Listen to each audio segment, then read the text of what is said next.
ಪ್ರಪಂಚದಲ್ಲಿ ಮನುಷ್ಯ ಜನ್ಮ ಎನ್ನುವುದು ಅತ್ಯಂತ ಶ್ರೇಷ್ಠವಾದ್ದು. ಮನುಷ್ಯನಿಂದ ಈ ಮಾನವ ಕಲ್ಯಾಣಕ್ಕಾಗಿ ಒಂದಷ್ಟು ಕಾರ್ಯಕ್ರಮಗಳನ್ನು ಮಾಡ್ಬೋದು.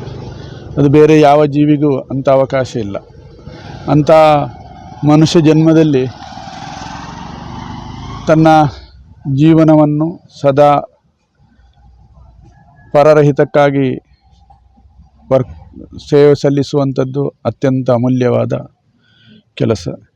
ಅದರಲ್ಲಿ ನಮ್ಮ ಪ್ರವೀಣ್ ಅವರು ತನ್ನ ಜೀವಿತದಲ್ಲಿ ಸಮಾಜ ಸೇವೆಗೆ ಅತ್ಯಂತ ಮಹತ್ವವನ್ನು ನೀಡಿದವರು. ಕಲಿಯುಗದ ಧರ್ಮದಲ್ಲಿ ಹೇಳ್ತದೆ, ಹೆಚ್ಚು ಅರ್ಪಣಾ ಮನೋಭಾವದಿಂದ ಸೇವೆ ಮಾಡಿದರೆ ಅವರಿಗೆ ಆಯುಷ್ಯ ಕಡಿಮೆ ಅಂತೆ. ಹಾಗೆ ಅವರು ಮಾಡಿದ ಸೇವೆ. ಆದರೆ ಇಂಥ ಒಂದು ದುರ್ಗತಿಯ ಮರಣ ಯಾರಿಗೂ ಬರಬಾರ್ದು. ಇಂಥ ಸಾಮೂಹಿಕ ಅಹಿತಕರ ಘಟನೆಯಿಂದ ಸಮಾಜದಲ್ಲಿ ಅತೃಪ್ತಿಯ ಅಶಾಂತಿಯ ವಾತಾವರಣ ಹುಟ್ಟುತ್ತದೆ. ಇದರಿಂದ ಸಮಾಜ ಕೆಟ್ಟ ದಾರಿ ಹಿಡಿಯುತ್ತದೆ. ಸರ್ಕಾರ ಈ ಬಗ್ಗೆ ಶಾಶ್ವತವಾದ ಒಂದು ಮಾರ್ಗೋಪಾಯವನ್ನು ಕಡಿಬೇಕು.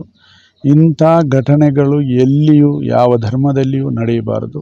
ಯಾವುದೇ ಧರ್ಮ ಮೇಲು ಎಂಬ ಸಂಕುಚಿತ ಮನೋಭಾವವನ್ನು ಬಿಡಬೇಕು. ಕೇವಲ ಮಾನವ ಧರ್ಮ ದೊಡ್ಡದು. ಮನುಷ್ಯ ಮಾನವನಾಗಿ ಒಳ್ಳೆಯ ರೀತಿಯಿಂದ ಜೀವನ ಮಾಡುವ ಒಂದು ಪರಿಕಲ್ಪನೆ ಮನುಷ್ಯರಲ್ಲಿ ಬರಲಿ.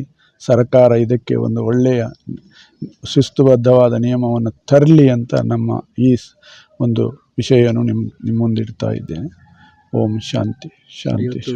ನಾನು ನಮ್ಮ ಸಮಾಜದ 26 ಪಂಗಡ ಇದೆ ಕರ್ನಾಟಕದಲ್ಲಿ, ಬಿಲ್ಲವಾದಿ, ಈಡಿಗ. ಆ ಸಮಾಜದ ಒಬ್ಬ ಪೀಠಾಧಿಪತಿಯಾಗಿ ನನ್ನನ್ನು ಬೆಂಗಳೂರಿನಲ್ಲಿ ಮಠಕ್ಕೆ ನೇಮಕ ಮಾಡಿದ್ದಾರೆ. ಅದಕ್ಕೆ ಪ್ರವೀಣ್ ಸಹ ಬಂದಿದ್ದರು. ಆ ಪೀಠಾಧಿಪತಿಯ ಇಡೀ 26 ಪಂಗಡಗಳ ಈಡಿಗ ಮಠದ ಪ್ರತಿನಿಧಿಯಾಗಿ ಬಂದಿದ್ದೇನೆ. ಇವರಿಗೆ ಸಾಂತ್ವನ ಹೇಳುವ ಅಂತ.